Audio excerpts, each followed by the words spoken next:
আসসালামু আলাইকুম ওয়া রাহমাতুল্লাহ। নবীন স্কুলের সবাইকে স্বাগত। আমি মোহাম্মদ নাজমুল হোসেন। আমাদের আজকের ভিডিওটি ষষ্ঠ শ্রেণী গণিত অনুশীলনী ৫ পর্ব ৮ পর্ব ৮ থাকছে ৩৫ নম্বর সৃজনশীল।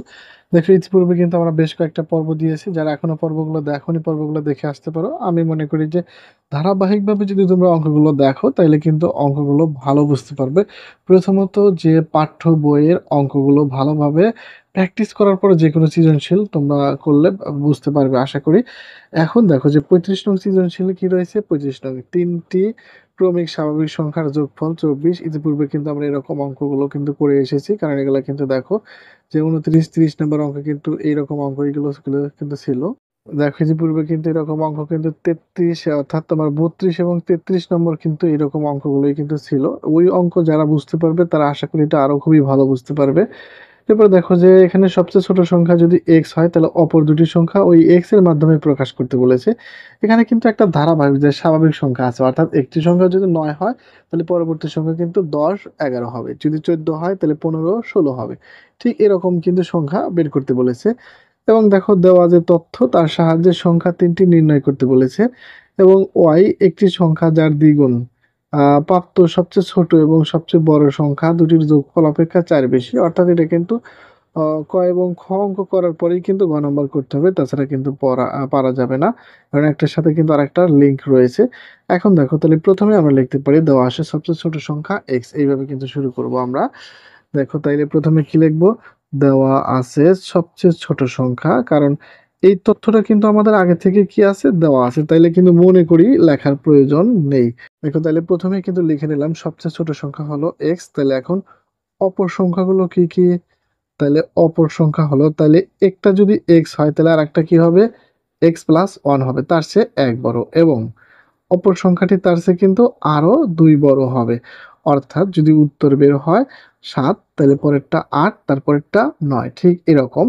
এখন দেখো যে এটাই কিন্তু ক নাম্বার কিন্তু হয়ে গেছে যে সবচেয়ে ছোট সংখ্যা x আর অপর সংখ্যা দুটি x এর মাধ্যমে প্রকাশ করো। এটাই কিন্তু অ্যান্সার, যে একেবারেই কিন্তু ইজি ছিল। এখন দেখো যে খ নং প্রশ্নের সমাধান করাবো। তাইলে দেখো যে খ নং প্রশ্ন, এখন কি করব? সংখ্যা ৩টি নির্ণয় করতে বলা হয়েছে। এখন যদি আমি লিখি ক হতে পাই, এটা লিখলেও চলবে, না লিখলেও এক্ষেত্রে কোনো সমস্যা নেই। দেখো যে ক হতে পাই তাহলে কিন্তু সংখ্যা ৩টি যথাক্রমে পেয়েছিলাম হলো এরকমভাবে কিন্তু একটু লিখে দিতে পারি। এরপরেই দেখো আমরা সংখ্যা ৩টি যথাক্রমে দেখো সংখ্যা ৩টি যথাক্রমে কি, কি পেয়েছিলাম? x পেয়েছিলাম, x প্লাস 1 পেয়েছিলাম, এবং হলো তোমার x প্লাস 2 পেয়েছিলাম। তাহলে এখন এই ৩টার একত্রে কিন্তু আমরা যোগফলটা লিখতে পারি। সরাসরি লিখবো কি? প্রশ্ন মতে একটু ভালো করে তোমরা খেয়াল করো। ৩টি সংখ্যার যোগফল, একটা x আরেকটা কি x প্লাস 1, তারপরেরটা কি x plus 2 is equal to কত হবে? ইজ ইকুয়াল টু, দেখো আমরা একটু প্রশ্ন উদ্দীপকটা দেখি যে ৩টি ক্রমিক সংখ্যা স্বাভাবিক সংখ্যার যোগফল কত? ২৪ বলা হয়েছে। তাহলে সেক্ষেত্রে কিন্তু আমরা অবশ্যই 24 লিখতে পারি, যে এইভাবেই কিন্তু লিখতে হবে। আশা করি তোমরা বুঝতে পেরেছো একেবারেই, যে ১ম এ কিন্তু এই ধরনের অঙ্ক কিন্তু আগে সমীকরণ গঠন করে তারপরে কিন্তু অঙ্কটা করতে হবে। বা দেখো তাহলে এখন x কয়টা আছে? ১টা, ২টা, ৩টা। তাহলে কিন্তু আমি লিখতে পারি যে 3x প্লাস, এবং দেখো যে এখানে ২ আর ১ যোগ করলে কিন্তু 3, 3 ইজ ইকুয়াল টু 24। এরপরে আমার করণীয় কি? এরপরে হচ্ছে প্রথমে 3x, এরপরে দেখো 3x রেখে প্লাস 3 কে আমরা ওই পাশে দেব, যে 24 মাইনাস 3। এখন একটু হিসাব নিকাশ করে নাও। একটা লাইন আমরা একটু বেশি করি, যে 24 থেকে যদি ১ বাদ ৩ বাদ দেই, ২৪ থেকে ৩ বাদ দিলে কত থাকে? ২১, 21। এখন দেখো যে x এর সাথে কিন্তু 3 গুণ অবস্থায় ছিল। তাহলে আমরা কি করব? x কে রেখে 3 টাকে একটু এই পাশে ভাগাকারে দেব, যে চিহ্নগুলো পরিবর্তন হয়। আমরা কিন্তু জানি এক পাশ থেকে অন্য পাশে গেলে চিহ্ন পরিবর্তন, যোগ থাকলে বিয়োগ হয়, অর্থাৎ বিপরীত চিহ্নটা গুণ থাকলে ভাগ হয়। তাহলে এখন ক্যালকুলেশন করলে কিন্তু পাই ৩ × ৭ = ২১। সুতরাং আমরা পেয়ে গেলাম প্রথম সবচেয়ে ছোট সংখ্যাটি কত? যে 7। তাহলে একটু লিখে দেব, দেখো যে সবচেয়ে ছোট সংখ্যা কত বের হয়েছে? দেখো তাইলে একটু লিখে নিলাম, সবচেয়ে ছোট সংখ্যা কিন্তু 7। তাহলে অপর সংখ্যাগুলো কি, কি বাড়াইলো? অপর সংখ্যা হলো আমার, দেখো একটা যদি 7 প্লাস 1 হয় তাহলে কিন্তু সেটা 8 বের হলো, এবং আরেকটা কি বের হবে? দেখো আরেকটা কিন্তু 7 প্লাস 2, তাইলে কিন্তু 9 বের হলো। অর্থাৎ দেখো যে ধারাবাহিকভাবে 7, 9, 8। তাহলে কিন্তু আমরা এখন লিখতে পারি যে 3টি ক্রমিক সংখ্যা, ৩ 3টি ক্রমিক সংখ্যা, একেবারেই কিন্তু অঙ্কটা ইজি ছিল। 3টি ক্রমিক সংখ্যা কি? 3টি ক্রমিক সংখ্যা, তাহলে কিন্তু বলতে পারি 7, 9, 7, 8, 9। দেখো এই তিনটে, এটাই কিন্তু আমাদের অ্যান্সার। যে এ নিয়ে কোনো সমস্যা থাকার কথা না। যারা এখন পর্যন্ত আমরা পূর্বের ক্লাসগুলো দেখোনি, পূর্বের ক্লাসগুলো দেখে আসলে এগুলো কিন্তু আরো তোমার কাছে ইজি লাগবে। যে প্রথমত 3টি সংখ্যা বলা হয়েছিল, এই 3টি সংখ্যা আমরা একটু যোগ করে 24 পেলাম। এবং উদ্দীপকে কিন্তু 24 দেওয়া আছে, 3টি সংখ্যার যোগফল 24 হয়। এরপরে দেখো x একটা, দুইটা, তিনটা, তাহলে 3x প্লাস এই যে 2 এর একে 3 প্লাস 3 কে মাইনাস করে পাশে নিয়ে গেলাম, বাদ দিলে কিন্তু 21 থাকে। 3x গুণ আকারে ছিল, তাহলে এটা ভাগ আকারে গেলাম এইরকম। তাহলে যেহেতু একটা লিখেছিলাম x প্লাস 1, তাহলে 7 প্লাস 1 8, তারপরে x প্লাস 2 অর্থাৎ 7 প্লাস 2 সমান সমান 9। একেবারেই কিন্তু ইজি। এখন দেখো গ নং প্রশ্নের সমাধান করাবো। গ নং প্রশ্ন কিন্তু বলা হয়েছে যে y একটি সংখ্যা যার দ্বিগুণ কিন্তু যার দ্বিগুণ অর্থাৎ 2y এবং সবচেয়ে ছোট ও সবচেয়ে বড়। তাহলে একটু দেখো যে সবচেয়ে ছোট 7, এসব সবচেয়ে বড় কিন্তু 9। এই দুটি সংখ্যা একটু লিখে নেই, যাদের যোগফল কি হবে 4 অপেক্ষা বেশি হবে। তাহলে y এর মান নির্ণয় করো।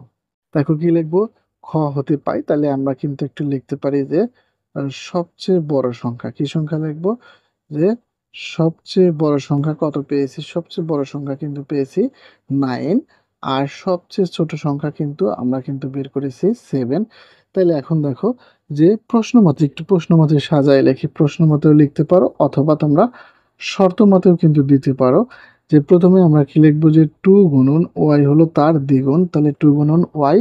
এবং আমরা কি লিখবো, যে 9 প্লাস 7, যে 9 প্লাস 7 এটা লিখে নিলাম। দেখো 9 প্লাস 7 এর চেয়েও কত বেশি?